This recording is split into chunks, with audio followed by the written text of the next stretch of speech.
त्यांनी प्रायोरिटी का सेट केली ह्या व्यवसायाला करायची आणि बबन सरांनी 2 वर्षामध्ये प्लॅटिनमशी त्या बिझनेसमध्ये केलेली आहे.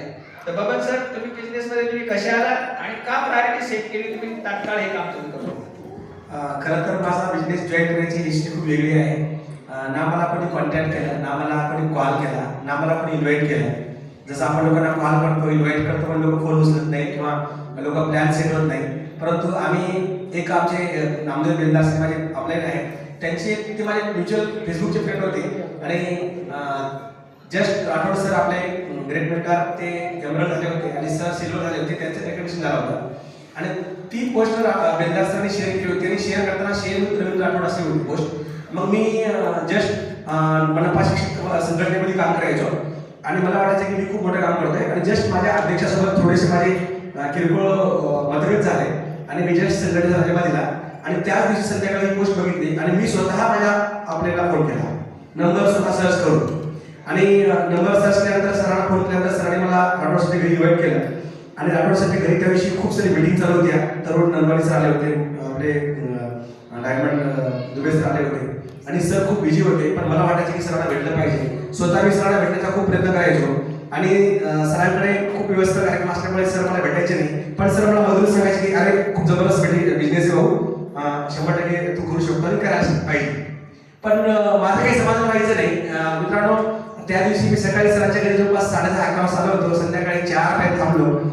दिवसभर मला वाटायचं सरांना भेटलं पाहिजे, सरांना भेटलं पाहिजे आणि जास्त भेटत आलं नाही. परंतु सरांच्या घरी त्या दिवशी एक जेवणाचा कार्यक्रम होता.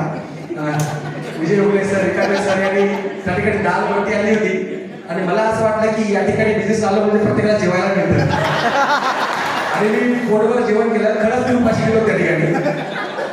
आणि मग त्या दिवशी सर माझे आपले बेलदार सर माझ्या घरी संध्याकाळी आले आणि बिझनेस प्लॅन अजिबात न पाहता मी डिसिजन घेऊन टाकला होता की काही हो, मला हा बिझनेस करायचा आहे. मी त्या दिवशी बिझनेस जॉईन केला. काय प्रोडक्ट माहीत नाही, सरांनी मला 5,200 प्रोडक्ट दिले आणि मित्रांनो सरांनी दिलं काय असेल मला तर खूप सारे पुस्तके दिले. मी पण बेभान होऊन याच्यावर मी एमपीसीचा अभ्यास करायचो. 7 मेस एक्झाम दिल्या एमपीसीच्या. माझं 2012 मध्ये पीएसआयला सिलेक्शन झालं होतं, अभ्यासाचा वेळ होतच मला. मग मी भरपूर सारे पुस्तक वाचले आणि पुस्तक वाचल्यानंतर मला समजलं की हा बिझनेस खूप काही देऊ शकतो आणि स्ट्रॉंग डिसिजन घेतला आणि सगळा चार्ज ताब्यात घेतला आणि काम करायला सुरुवात केली.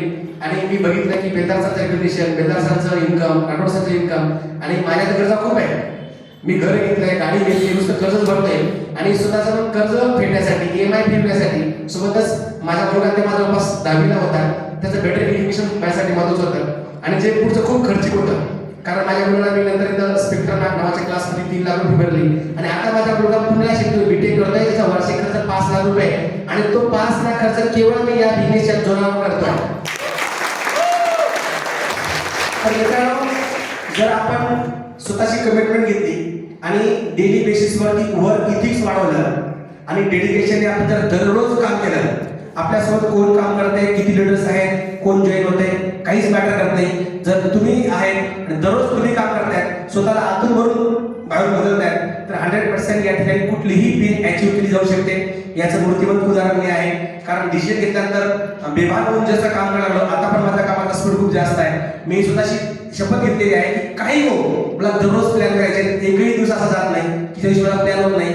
जॉईनिंगचा रेशो भरमसाठ आहे, लोक खूप चांगल्या प्रोफेशनल लोक येत आहेत. त्यामुळे 100% डन डील या ठिकाणी मी जर प्लॅन होऊ शकतो अशा प्रकारे काम करून, तर आपण सुद्धा होऊ शकतात. त्यासाठी गरज आहे ती स्वतःला बदलण्याची, डेली वर्क इथिक्सवर भर देण्याची आणि कमिटमेंट आणि आपल्याला सबमिशन करण्याची गरज आहे. आपल्याला सांगते ते आपण दररोज ऐकू, त्या पद्धतीने आपण आपल्यामध्ये बदल करू आणि त्या पद्धतीने जर काम करू तर कुठलीही पीक अचीव्ह केली जाऊ शकते. Thank you sir. मॅडम, तुम्हाला काय ऍड करायचं, तुम्ही त्यांच्या खांद्यावर कशाला फिरतात बरं? सांगा जरा, तुम्हाला काय दिसलं भविष्य याच्यामध्ये की तुम्ही सरांच्या खांद्यावर फिरतात? मी तर कसं पैशासाठीच मी सरांची मदत करते. पैशासाठी? सर सांगते, म्हणजे माझं अकाउंट पण नव्हतं, काहीच नव्हतं, पण माझ्या अकाउंटमध्ये आता पैसे येते, त्याच्यामुळे मी सरांची खूप मदत करते.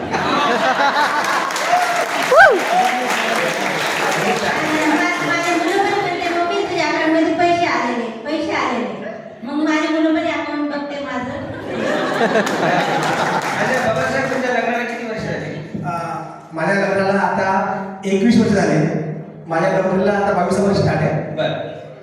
तर आता बिझनेस मधून जे ट्रिप तुम्हाला मिळाले ते आपण बाजूला ठेवू, पण खरं सांगा की ट्रिप मिळेपर्यंत तुम्ही कुठं कुठं पती पत्नी फिरायला गेले होते? लग्नाला 21 वर्ष झाल्यानंतर मी अजून गोवा पाहिलेला नव्हता, अजून पाहिलेला नाही. विशेष म्हणजे आम्ही फिरायला कुठे जायचो तर खूप जरा त्र्यंबकेश्वर, पंचवटी, त्यानंतर 1-2दा सापुतारा, वणीचं सप्तशृंगी गड, गावाला जाताना रस्त्यावरचे गावं, हेच आमचं फ्रेंड्स ठिकाण होतं.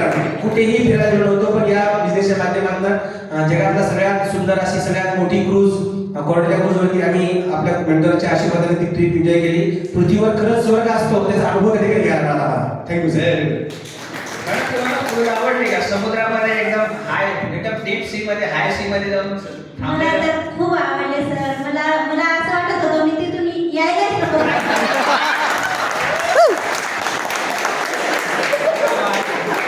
मला असं खूप म्हणजे मला 3 दिवस होते ना, मला मुलं पण आठवण नाही आले.